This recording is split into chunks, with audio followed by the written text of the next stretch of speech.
Hi అండి. ఈరోజు bread sweet ఎలా చేయాలో చూద్దాం. ముందుగా 4 బ్రెడ్ స్లైసెస్ తీసుకొని ఎడ్జెస్‌ని కట్ చేసుకొని 2 పీసెస్‌గా కట్ చేసుకోండి. ఆయిల్ హీట్ అయ్యాక బ్రెడ్ పీసెస్ వేసుకొని గోల్డెన్ బ్రౌన్ కలర్ వచ్చే వరకు ఫ్రై చేసి తీసుకోండి.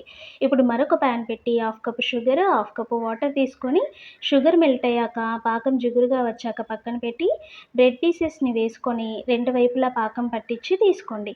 ఇప్పుడు హాఫ్ కప్ మిల్క్ పౌడర్‌లో హాఫ్ కప్ గోరువెచ్చటి పాలు వేసుకొని ఉండలు లేకుండా మిక్స్ చేసుకొని మిగిలిపోయిన షుగర్ సిరప్‌లో వేసి సిమ్‌లో పెట్టుకొని కలుపుకోండి. కొద్దిగా యాలకుల పొడి కూడా వేసుకొని కలుపుతూ ఉంటే కోవా దగ్గర పడుతుంది. కోవా చల్లారాక బ్రెడ్ పీసెస్ పైన పెట్టి మరొక బ్రెడ్ పీస్‌తో క్లోజ్ చేసుకొని ఎడ్జెస్‌లో ఉన్న కోవా సరిచేసుకుంటే బ్రెడ్ స్వీట్ రెడీ.